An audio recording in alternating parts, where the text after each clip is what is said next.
น้องที่รักทุกท่านนะคะเรานมัสการพระเจ้าผู้ทรงพระชนของเราพระเจ้าผู้ทรงอยู่เหนือนิรันดร์ผู้ทรงประทานความรักมั่นคงแก่เราทั้งหลาย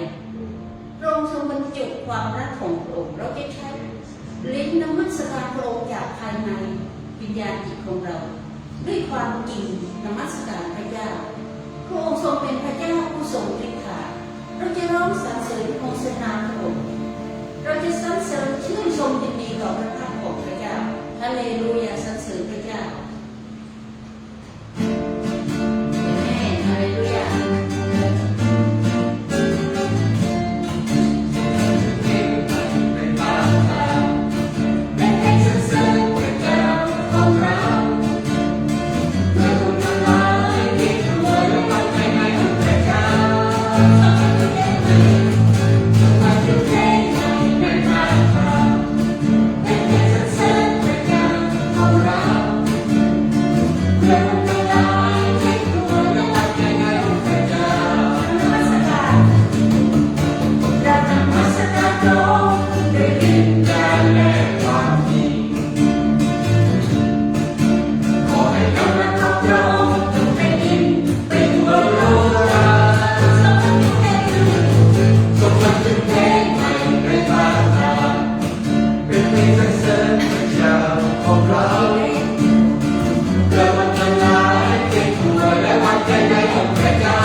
ชาต่อพระพักตร์ทรงประทานความยินดี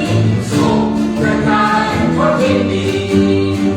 ทรงประทานความเป็นปรี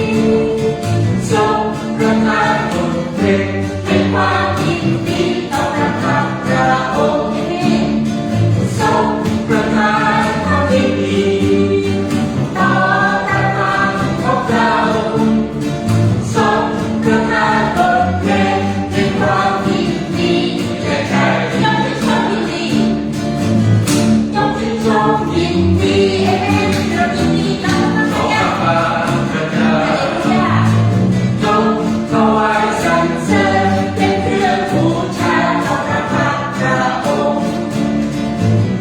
เราให้เรายินดีต่อพระพักตร์พระเจ้าเราถวายสรรเสริญเป็นเครื่องบูชาต่อพระพักตร์พระองค์ทรงประทานความยินดี ทรงประทานความยินดี ฮาเลลูยา ทรงประทานความเป็นมีทรงประทานบทเพลง เป็นความยินดีต่อพระพักตร์พระองค์ ทรงประทานความยินดีต่อพระพักตร์ของพระองค์ทรงประทานบทเพลง เป็นความยินดี และใจ ทรงประทานความยินดี ทรงประทานความยินดีทรงประทานความเป็นมี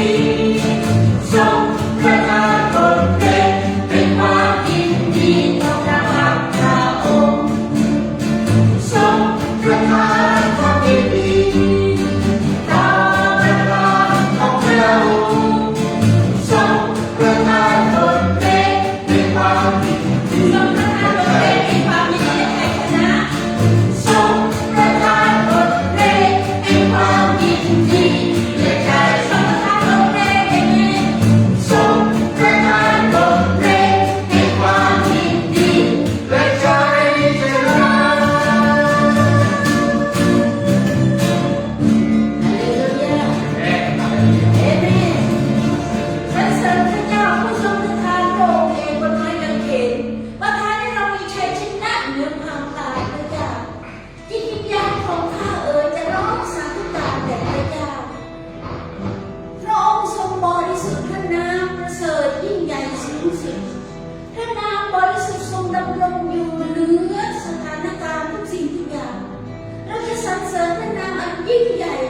พระนามบริสุทธิ์ด้วยหัวใจและจิตวิญญาณที่มอบถวายแด่พระเจ้าโดยสุดจิตสุดใจสุดกำลังสุดความคิดฮาเลลูยาฮาเลลูยาจิตวิญญาณข้าฮาเลลูยา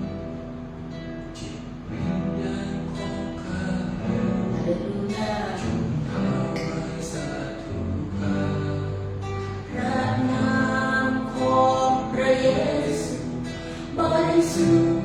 และประเสริฐพระคุณความรักของพระองค์ล้ำเลิศทั่วปัตตภีพระนามที่บริสุทธิ์ดำรงอยู่ชั่วนิรันดร์ให้เราสรรเสริญ ให้เราสรรเสริญพระนามอันยิ่งใหญ่ที่ได้ทรง ยอมปล่อยประชนเพื่อข้านำพาให้ข้าเป็นไทยสรรเสริญยกย่อง บูชานามัสการ ด้วยวิญญาณ และโดยกำลังโดยสิ้นสุด จิตวิญญาณของข้าจงถวายสาธุการ จิตวิญญาณของข้าจงถวายสาธุการพระนามของพระเยซูบริสุทธิ์และประเสริฐ พระคุณความรักของพระองค์ล้ำเลิศทั่วปัตต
สุ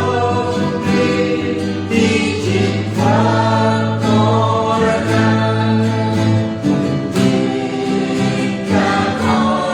สรรเสริญ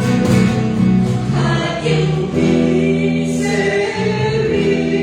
พ้นบ่วงเพลินซาตานข้าขอสรรเสริญ ยิ่งข้าขอสรรเสริญ จิตข้าขอสรรเสริญ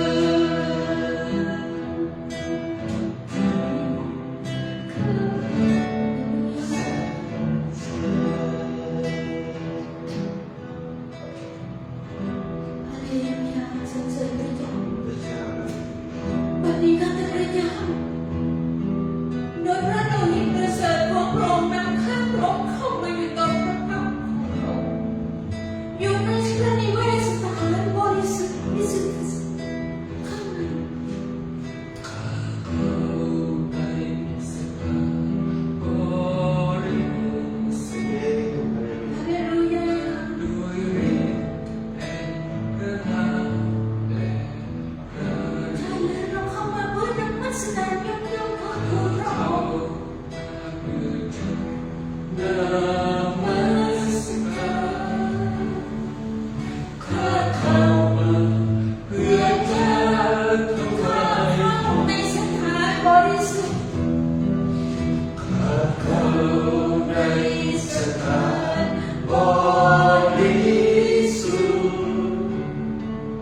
ด้วยฤทธิ์แห่งพระนามและพระโลหิตข้า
สุดหัวใจของข้าพระองค์ทั้งหลาย พระเป็นเจ้าผู้ทรงฤทธิ์มาด้วยความสูง บริสุทธิ์บริสุทธิ์พระเป็นเจ้าของข้าพระองค์ บริสุทธิ์ ฮาเลลูยา บริสุทธิ์ ฮาเลลูยา พระเป็นเจ้าผู้ทรงฤทธิ์ บริสุทธิ์บริสุทธิ์พระเป็นเจ้าผู้ทรงฤทธานุภาพของเราทั้งหลาย บริสุทธิ์บริสุทธิ์ ด้วยความเชื่อและวางใจในฤทธานุ พ ภา ระ พและ เป็ ทร น งฤท เจ้า ธา ผู้ทรงฤทธิ์ ทานุภาพยกจิตวิญญาณบริสุทธิ์บริสุทธิ์เพื่อทุกเรา บริสุทธิ์บริสุทธิ์บริสุทธิ์พระเป็นเจ้าผู้ทรงฤทธิ์มานุภาพสูงสุด ผู้ทรงดำรงอยู่ท่ามกลางเรา ผู้ทรงดำรงอยู่ในการปกครองผู้ทรงดำรงในปัจจุบันผู้ซึ่งจะแสดงมาพระเป็นเจ้าผู้ทรงฤทธานุภาพสูง ผู้ทรงดำรงอยู่ในยามทั้งหลาย ผู้ทรงดำรงอยู่ในการปกครองผู้ทรงดำรงในปัจจุบันผู้ซึ่งจะแสดงมาพระเป็นเจ้าผู้ทรงฤทธา บริสุทธิ์บริสุทธิ์พระเจ้าของเรา บริสุทธิ์บริสุทธิ์พระเป็นเจ้าผู้ทรงฤทธานุภาพสูง บริสุทธิ์บริสุทธิ์พระเป็นเจ้าผู้ทรงฤทธา บริสุท ฮาเลลูยา ธิ์บริสุทธิ์พระเป็นเจ้าผู้ทรงฤทธานุภาพสูง ผู้ทรงดำรงอยู่ ผู้ทรงดำรงอยู่ในการปกครองผู้ทรงดำรงในปัจจุบันผู้ซึ่งจะแสดงมาพระเป็นเจ้าผู้ทรงฤทธานุภาพสูง ผู้ทรงดำรงอยู่กับเราทั้งหลาย ผู้ทรงดำรงอยู่ในการปกครองผู้ทรงดำรงในปัจจุบันผู้ซึ่งจะแสดงมาพระเป็นเจ้าผู้ทรงฤทธานุภา พ พ ระเป็นเจ้าผู้ทรงฤทธานุภาพสูงสุด พระเป็นเจ้าผู้ทรงฤทธานุภาพสูง พระเป็นเจ้าผู้ทรงฤทธา พระเป็นเจ้าผู้ทรงฤทธานุภาพสูง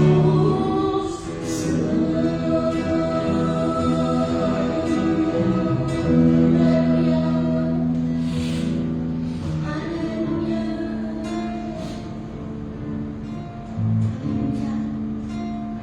เราทั้งหลายจะยกย่องพระนามพระเจ้า ยกย่องพระองค์ขึ้นอย่างสูงสุดจิตสุดใจสุดชีวิตและวิญญาณจิตของเราทรงเป็นพระเจ้ายิ่งใหญ่สูงสุดทรงเป็นเจ้าของทั้งสิ้น ทั้งหมดเป็นของพระองค์